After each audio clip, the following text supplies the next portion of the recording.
his problems to Orunmila. If subsequently Ogunda appears at the next row of the colonel, the author is told that Orunmila is prepared to solve his problems. Therefore, the confirmatory Odu normally appears. Ordinarily, the colon that is used as a rough and ready medium for asking yes or no questions from Orunmila, although highly proficient adepts do also use it for interpreting Ifa.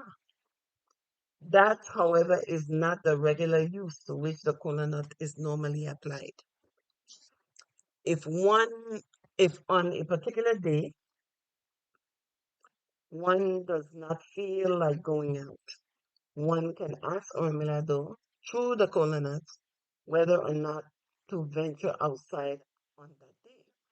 If one is in a tight spot and wishes to seek new directions, in the absence of Opwele, one can use the colonel to find out what to do next.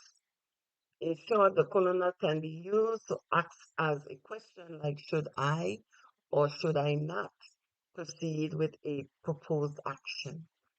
Assuming you propose to take an action, therefore, you can throw down the colonels to ask Ormila whether to proceed as proposed. And all the four pieces all face upwards. It means that Ejiobe, the eldest Odu, is ready to advise you.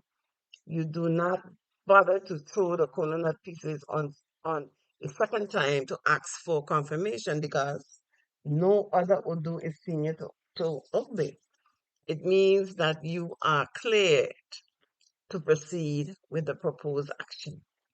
If, on the other hand, all the four pieces face downward, it means that Oyeku is ready to advise. Although he is the second in rank among the 256 Odus, you then proceed in one or two ways.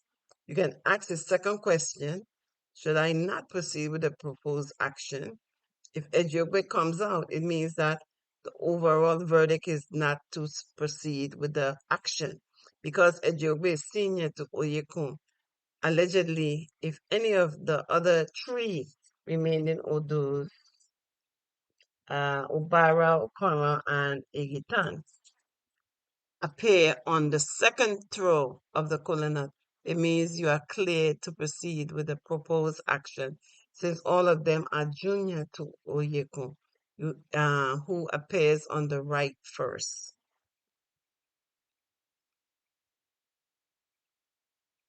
I'm sorry, who appears on the first stroke. Mhm. The second method of proceeding is to throw the colonel thrice, 3 times, following the above order of seniority. If, for instance, Obara appeared first, you throw the colonel a second time by asking, should I actually proceed? Then Okaran appears, for example.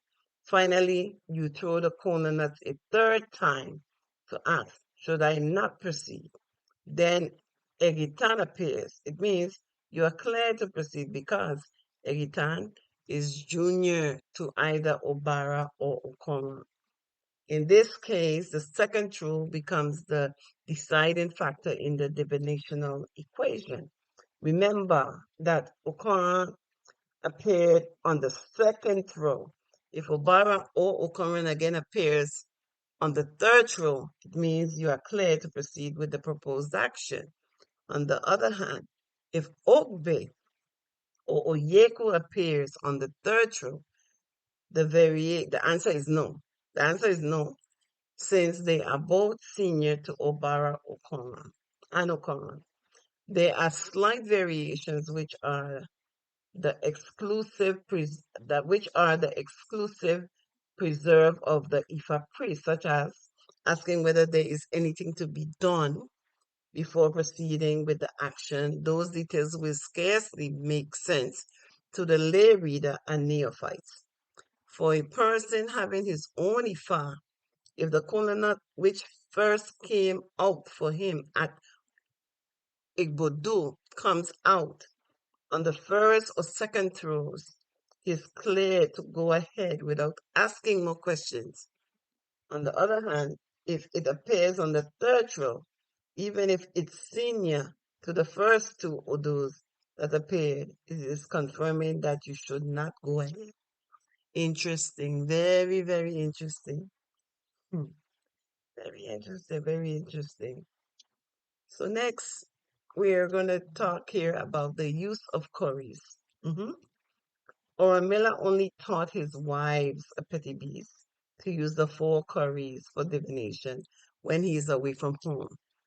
The same principle applies as with the kola nuts and the event that Orunmila has declared through the kola nut that further inquiries should be made regarding the problems necessitating the sacrifice. The kola nut ceases to be the medium for making such inquiries. Resort is then made to the use of the traditional instrument of divination in IFISM called the opwele or the divination chain. Use of the opwele for divination. It has been revealed by Ogunda Meji that opwele was one of the favorite surrogates of Orunmila. It will be recalled that during Orunmila's second expedition for the establishment of the earth, he was accompanied during that mission by Opwele, his favorite servant. It was Opwele that Orunmila sent back to heaven to inform God that he had succeeded with his followers in founding a habitation on earth. It was that occasion that God released Ule in Yoruba or Owa in Benin, the house of dwelling divinity, to join Orunmila on earth. After the earth was reasonably and firmly established, Opwele told Orunmila that his mission on earth had been accomplished and sought permission to return to heaven to rest for good. The transfiguration of Opwele. It was a May, on the other hand, who revealed how and why Opwele decided to give up his physical existence on earth. He felt slightly slighted by Orunmila. Orunmila was in the habit of treating him not as an auxiliary, but as a servant who was not fit to dine on the same plate and table with his master. Opwele felt that he was being slighted by Orunmila because of his harmlessness. This was because Orunmila was in the habit of cutting out what he was going to eat and putting it aside for Opwele to eat. The practice has survived to this day, by which Opwele shares of any food given to Orunmila is put on top of Opwele instrument at Orunmila's shrine. One day, Opwele, whose actual name was Akpe, Akpe, Akpeke, Akpe, oh boy, Akpekpere, Pekpere, Akpekpere, in Yoruba or Aseseno Globo in Benin, complained to Orunmila why it was that after serving so faithfully both in heaven and on earth, he was still being treated as a servant. Orunmila, in reply, told him that far from treating as a slave, he akpepe, akpere, akpe, akpe, akpepere, was actually the mirror which reflected the future to him, and that he was more of an auxiliary than a servant. Ejogbe has revealed that before Akpepere came to live with Orunmila, the latter had no formal divination instrument. Orunmila had the rare gift of understanding the language of all living plants and animals. The wind could always bring messages to Orunmila to reveal to anyone who came to him for divination. Orunmila had three wives at the time who were Ode in Yoruba or Orere in Benin, Use Poverty, and Uya in Yoruba and Oya in Benin, hardship.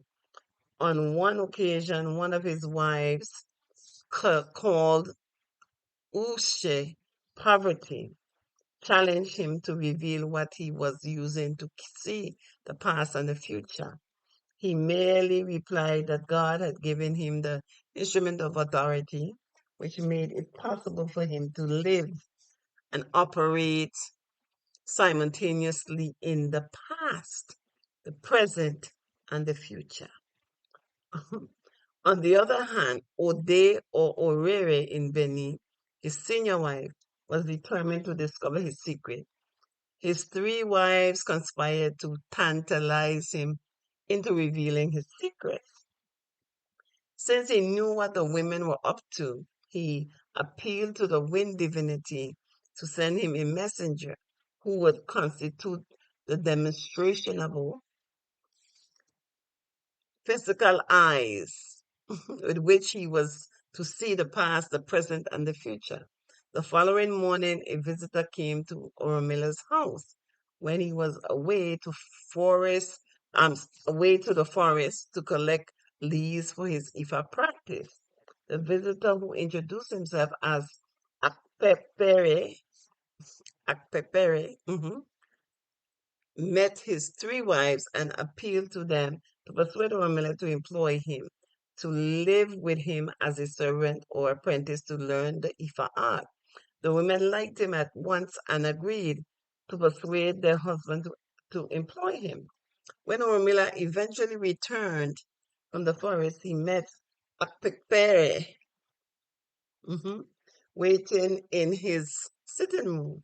Since he knew what the visitor's mission was, he told him that if his wives agreed to accommodate him, he too would have no objection.